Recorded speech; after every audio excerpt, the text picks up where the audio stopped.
I think what maybe we're both touching upon is that what is necessary in a conversation is to presume the other, that each of you has goodwill. You know, we both want to presume, I'm going to presume that you are coming in goodwill, in good faith. And I would like you to presume that about me as well. Mm-hmm.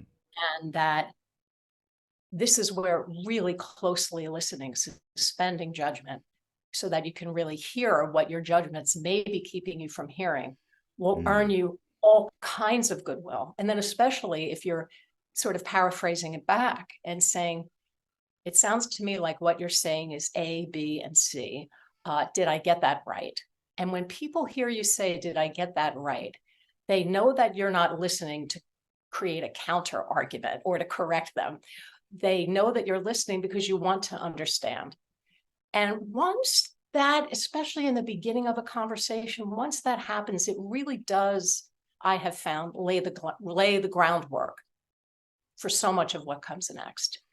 And if you really, you know, just say you're having a difficult conversation and with somebody who, you know, you maybe disagree fundamentally with about a certain thing, you know, call it politics, you know, think of any number of our really sort of combative differences on different issues. Mm-hmm. If you listen with compassionate curiosity, because you don't want to forget the person in front of you you're in a relationship with. So you want to have respect and care for the relationship. And if I can remember that going into a conversation, I can think, all right, so how will I think? No, how will I listen and choose my words so that I'm protecting this precious thing called our relationship, protecting it and caring for it, you know? So, and that doesn't mean that you hold back, but there's a way to speak. There's a way to say, you know, I mean, it's so funny. I'm going to digress for just a second and give an example. I found this essay I wrote, oh my gosh, 35 years ago. It was on Father's Day and it was for my dad.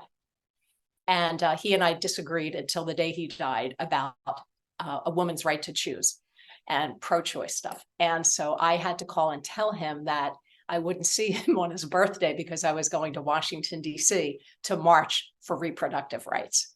And boy, I thought this is going to feel like a slap in the face. I'm choosing this issue that he detests over acknowledging his birth, right? Now I mean, we always had a good relationship. We're both, he's now passed, but we were both very opinionated. And what I noticed at that point, I was about, I don't know, maybe 30, 28, 30. I told him, and something had changed between us. And I think the conversation ended up being beautiful, that left us both in tears. And the tears were that one of us, and I even wrote this, I couldn't remember who, said, maybe you have a point on this thing. Somebody was gracious enough to say, maybe you have a point. And the other was gracious enough to then extend that back to them. And suddenly we were having a conversation where it was clear we both disagreed entirely with each other, but we were so curious and interested about why the person felt that way. And I discovered just these deeper parts of my dad that he never shared. And it wasn't because he withheld them. It was just because he never thought to share them, you know, and he heard different parts of me. And, you know, I'm going to get choked up thinking about it now, but by the time we hung up, he just said, I love you so much. I'm so proud of the woman you've become. And I said, thank you for all you've ever done for me and for us. And we left seeing each other almost as fully whole in and of themselves. It wasn't required for both of us to have the same brains and the same opinions. But we saw each other as whole. And we loved that the other one wanted to see us that way. And we both left feeling heard and feeling loved and feeling like we would not be cut off from each other, just because we disagreed on something that each of us found fundamentally important. So it's you have to, I think, with conversations, if you do begin presuming goodwill, even with somebody who, say, you don't have a pre-existing relationship, like I did with my dad, just go in thinking, I'm going to presume goodwill here. And if you react to them as though you presume it, even if it's not said, you can feel that the tenor of the conversation has opened up a little bit. It's gotten less judgy and more like we are meeting on, say, shared ground here to sort something out. Let me keep presuming the best of you. I hope you will keep presuming the best of me. And let's see what we can do with that. And you might begin the conversation thinking, this is exactly what I know we have to get to. You have an endpoint in mind, but that's only when the conversation is between you and yourself in your head, or you and the person you presume them to be, and you've worked that all out. The actual experience is where you both bring something much bigger. And, you know, conversation between two people becomes more than the sum of just the two people. There could be this third entity born, and oftentimes that entity is the relationship, right? So it's, if I can keep reminding myself, this is fun. This is why we're here on this earth, I believe. We need each other. We can be united so much more often than we're divided, but it is a choice. It's a choice. And sometimes, and I'll cop to this myself, sometimes I will go with the loudest voices in the room because I want to belong to them, you know, not all the time. And it could be about anything. It could even be about watching a football game, you know, and I'm like, they look like they're having more fun. I think I'll go be on their side. It could be that, but it does become a choice. That's why, you know, when I do my speaking about listening, I call it how to be a more deliberate listener. So there's different ways of listening that we can choose on purpose. And there's sometimes I've had conversation and only in retrospect, I go, wow, that was really great. I was a great listener, but I didn't know how to deconstruct it so that I could remember in the future that really good, beautiful, deep listening doesn't have to be a thing that happens coincidentally. You can actually choose it. So that's a really long answer to your question.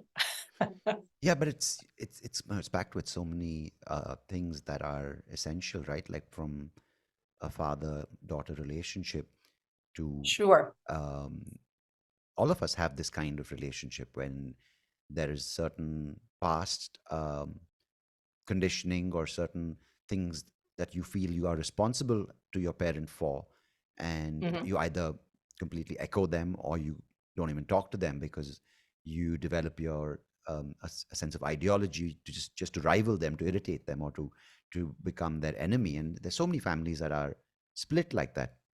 But hearing what Mm-hmm. your father and you did, I think it takes a lot of, as you said, the gracious aspect to that, which I find lacking in today's day and age, where people are combative, people are Mm-hmm. looking to react. So when they listen, it's almost like not even a debate, but they're looking at like an information war. How much you Yeah. know versus how much I know. And Mm-hmm. by not coming out of this conversation on top, or Mm-hmm. not looking like I've owned this conversation, it's a sign of weakness. And how can I be Uh-huh. weak in an age where there's an information overload? And as a result, you have people who aren't, I'm not saying experts are important, but when it comes to things like mental health and depression and clinical situations where people are trained to help, then you have now someone who's just been through something, having, you know, the opportunity to tell people how to live their life if they're going through depression, and without any accountability. I'm just going on an example of what people are Mm-hmm. doing. Sure. Or someone who's never written a book, or, or directed a movie, having the absolute certainty with which they enter an argument, and the power of going online and destroying the reputation of the director or the actor, which, Mm-hmm. of course, opinions are opinions, but my point is there is the need for gracious conversation is no longer a requirement between humans, because you can hide Mm. behind virtual profiles. You can, Wow, that's yeah. and it's scary in some way, because if, and as you said, walking away as two human beings at the end of that with phone call, it gives you the right to live your life with your entire, in its entirety, right, with all the mistakes, all the good things, all the right decisions, all the things that worked out, the things that didn't work out. And similarly for your dad, the time when you grew up and he grew up were different, but you're giving recognition to the life that he lived, the life that you live, and what it Mhm. took you down, which path. But I feel, we again, kind of this goes back to the first thing I asked you or mentioned, with the right words, the right concepts to think. It's, if we're not giving people a chance to make their point, because Mhm. it doesn't suit an agenda, it doesn't suit a certain narrative, then aren't we going to deny a chance for people to live their lives, because they are quote unquote violating the way life should be lived according to a certain number of people? And this whole listening thing, I think is happening more to react, saying, I will not listen to deliberately, as you put it, but I will listen because it's the points I need to make my counter argument. And it Right. only goes Right. so far, right? It's kind of, Mhm. it's a very limited loop, which doesn't Yeah. allow for either person to grow. It's one person crushing the other. Right. One person crushing the other. That is such a good way to put it. Um, it depends. It depends a lot on the context, right? I mean, Mm, if you're someone talking to a boss who has, like, I think if there's a power dynamic, mm, perceived or otherwise, that can really influence both how we listen and whether we feel listened to. So, I think different factors come into it, but I think power has more of an impact than we think. And sometimes if people feel powerless, they are going to use whatever vehicle of power they could have access to take some of that power back. mm, mm, And interestingly, what happens in the brain is that when people perceive that they have power over someone, let's just say that power over someone, it could impede their ability to really listen to the person who they have power over, because they're not perceived as a threat. So yeah. we are always listening. I mean, humans, our brains developed to keep us safe all the time.